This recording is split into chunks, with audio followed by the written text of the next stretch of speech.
My name is Jake. I've lost everything I ever loved. My mother, I can't escape the my fiancé, silence. my home. Grief is my curse, Every but also my memory gift. cuts like fire. I walk this broken world, carrying Shadows the of weight the of pain ones I've lost, and helping others carry still theirs. screaming in the choir. My chest is I am heavy, Jake. my hands I are am cold. Grief Guy. Grief is a story that The Adventures of Grief Guy. Chapter 9. Ashes of the Forgotten.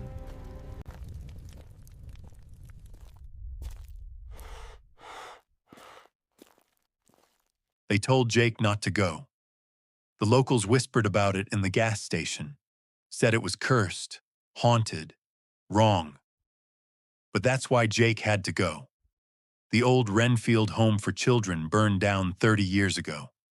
The fire was never solved. 17 kids died. No survivors. But people still said you could hear laughter echoing in the trees. Toys moved on their own. Names scratched into tree bark. Children's voices whispering, "Come play." Jake didn't believe in ghost stories, but he believed in grief that refused to die. He arrived at sunset. The orphanage stood like a blackened skeleton in the woods. Bricks scorched, roof caved in, window frames gaping like mouths. Wildflowers grew where the front steps used to be. A rusted swing creaked on a single chain. And then, faint, clear, unmistakable, a giggle. Jake stepped inside. The air was thick with smoke that no longer existed. Ash stained the walls like fingerprints. A child's shoe sat alone in the hallway. Crayons melted into the floor. As Jake walked the halls, the temperature dropped. Not from wind, not from fear, but from presence. He found the old playroom, walls charred, but traces of paint remained. Stars, animals, clouds. In the corner, a dollhouse untouched by flame.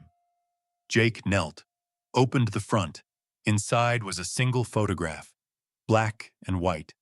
Faded, a group of children lined up in front of the orphanage. 17 faces. One adult. Jake turned it over, in smeared ink. Spring recital, 1995, Miss Delilah's Angels. Then a voice behind him. She said we were special. Jake turned fast. No one. Then again to his left. She said the fire was a test. Jake stood slowly. Who's speaking? The dollhouse doors creaked shut on their own. Then all the toys in the room turned to face him. You don't belong here, a chorus whispered. But we remember.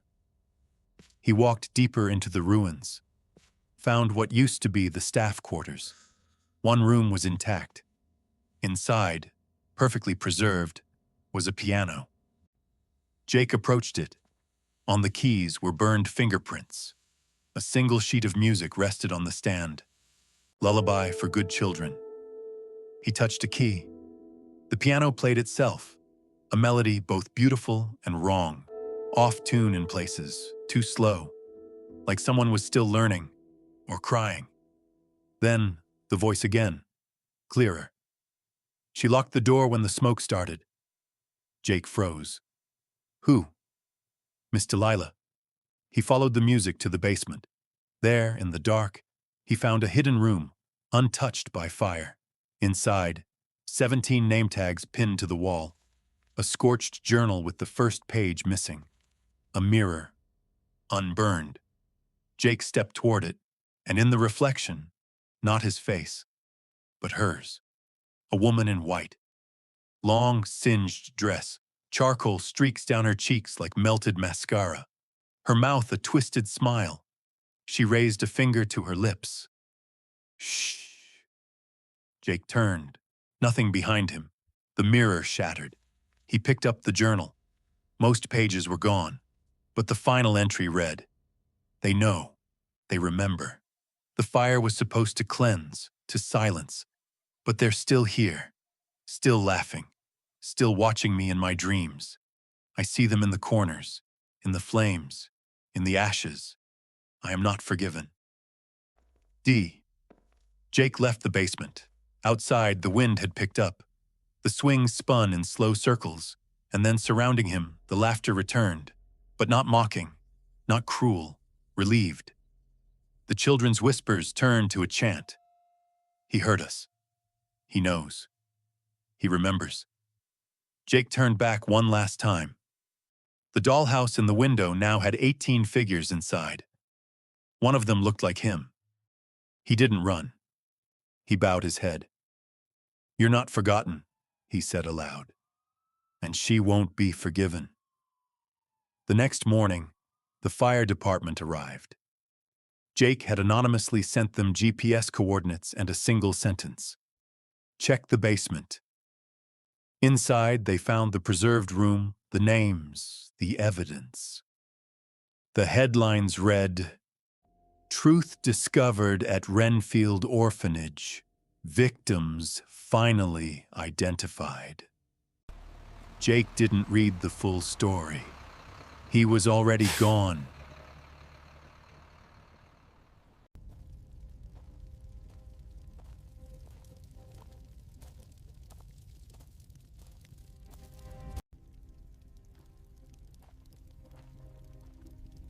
I stood where you screamed. Should have been. Felt it choose my skin. You walked away lighter. I stayed behind thinner. They said I'd feel strong. They said I'd feel clean.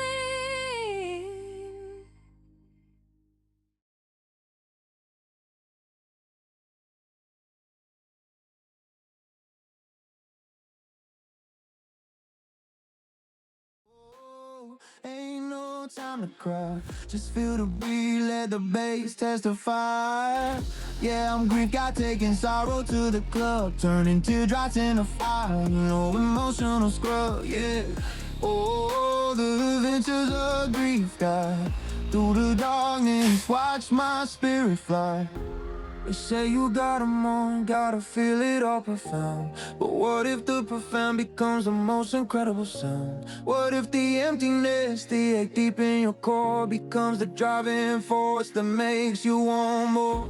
More life, more love, more rhythm in your soul. Taking back control, making myself whole.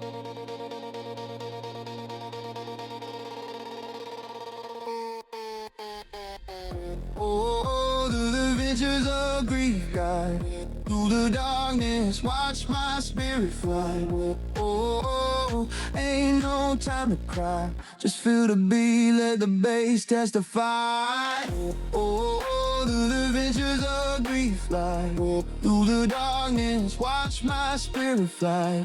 Oh, ain't no time to cry, just feel the beat, let the bass testify.